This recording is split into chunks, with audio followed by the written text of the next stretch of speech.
I just did a demo on a green seahorse. And the seahorse, what makes it so interesting, is made out of Mountain Dew bottle. Um, I also did a test at the beginning of this, uh, or during this demonstration of COE, which is coefficient of expansion and contraction. Anyway, uh, they talk about 33, they talk about 100, they talk about 99, and this little test, if you don't know what the the COE is on the glass, um, you can do this quick test and it'll help you to realize whether these two will be compatible. The glass that you want to play with can be compatible. Anyway, enjoy your day. Click like, click subscribe, and have a good one. Okay, these are two types of glass that are compatible in that you can layer them on top of each other just like you did that last. Oops, stress, come on. They explode. Pull it out thin and straight, and it stays thin and straight. See what I mean?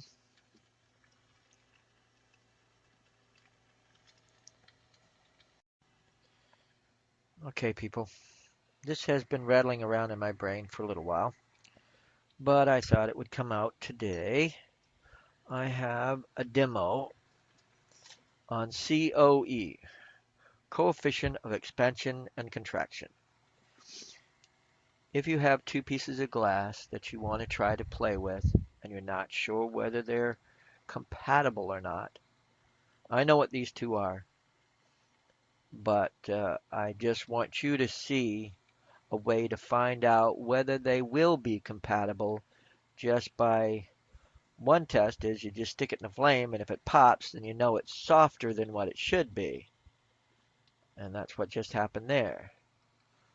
But another way you can find out is you heat up two pieces and layer them top to each other.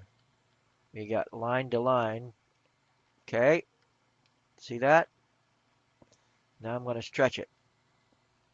Do a nice thin line like that, okay? And if it curls like it's doing now without me doing anything to it, the coefficients are not compatible and they will crack off at that spot that you've sealed them together. The reason is that one of the materials is cooling faster than the other and shrinking while the other one is warming or still cooling at a slower rate. The one in my right hand, on my left hand, is actually Mountain Dew bottle, and I'm going to continue with that same thread here. And caution, soft glass does, and I repeat, does explode. Um, I've got a nice little chunk of it and this is cold, and you got to take it easy. You got to take it and warm it in, and take your time warming it in. Okay, this is a chunk of Mountain Dew bottle. I actually took an old Mountain Dew bottle. See, here's a piece of the M on the Mountain Dew.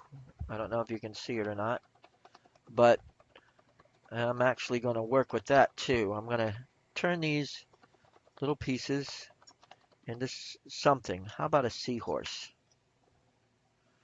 There we go. That's what I'm going to put it on there as Mountain Dew seahorse.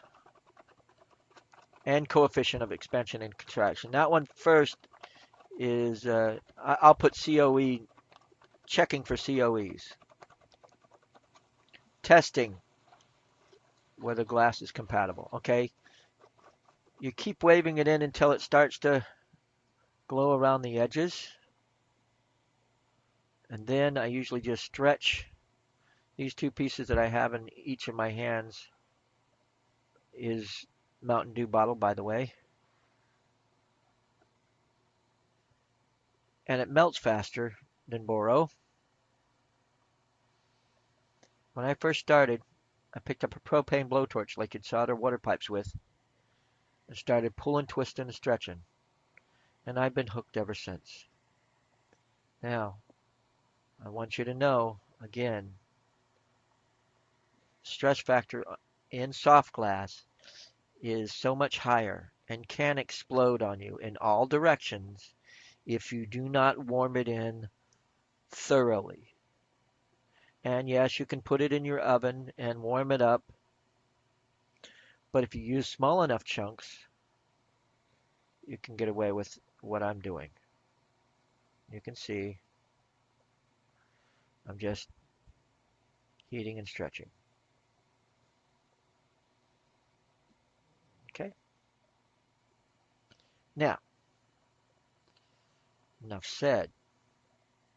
Let's make something out of this. That's the recycling part of me, and also going back nostalgia, I guess, when I first started doing glass. I started melting with soft glass. I've come a long way since then, baby. But to be able to still pick up a chunk of glass right off the street, I mean, practically. And you can see it was.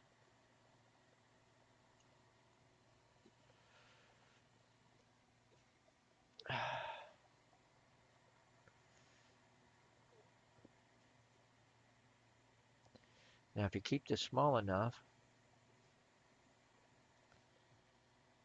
and stick it in some vermiculite really, really quick after you're done, there's a chance that this will survive without putting it through the oven. Okay, I'll show you a picture of this after it's done. But yeah, you can work soft glass so much quicker than you can boro. But the problem is, it stresses out and cracks and breaks so much easier than boro. Okay, now I'll get, where's that green that I was using just a second ago in my other hand? I set it down. Ouch. Oh, that's not it.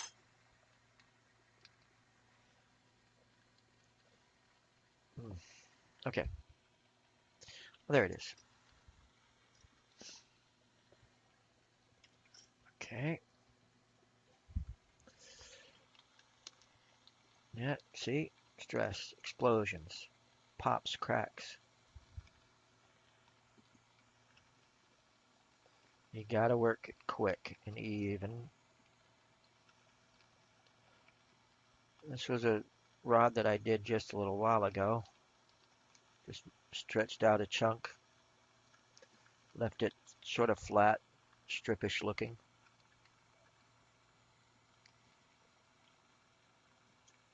Again, it's the challenge, nostalgia for me to be able to pick up a piece of glass that 5 minutes ago was a chunk of glass that you'd have thrown in the recycling bin and not wanted to pay 5 cents for,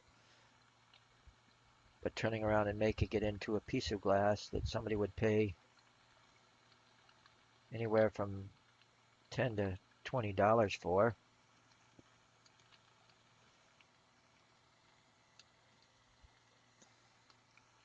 Again, it's not the paints,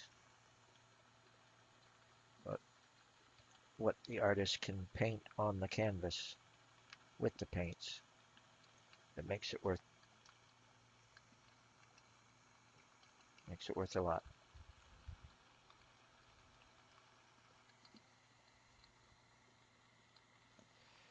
Okay, a loop. Oop, oop, oop, oop, oop, oop. I am almost collapsing that loop, but let's fix it.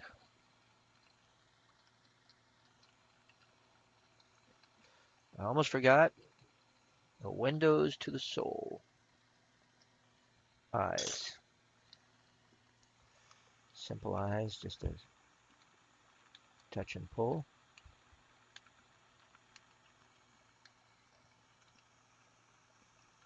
mountain pull.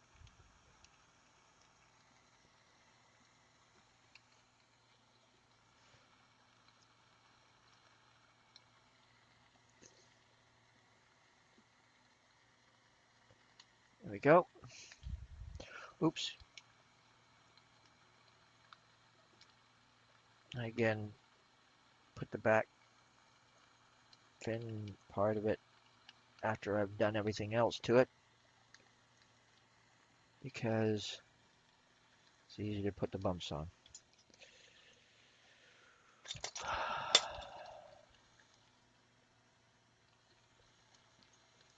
Okay, warm it all up easily. Maybe shape it just slightly, because once it's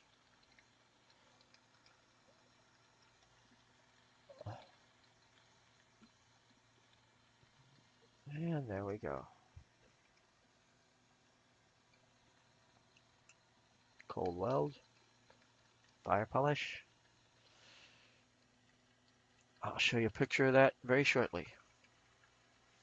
Thank you for watching and enjoy your day.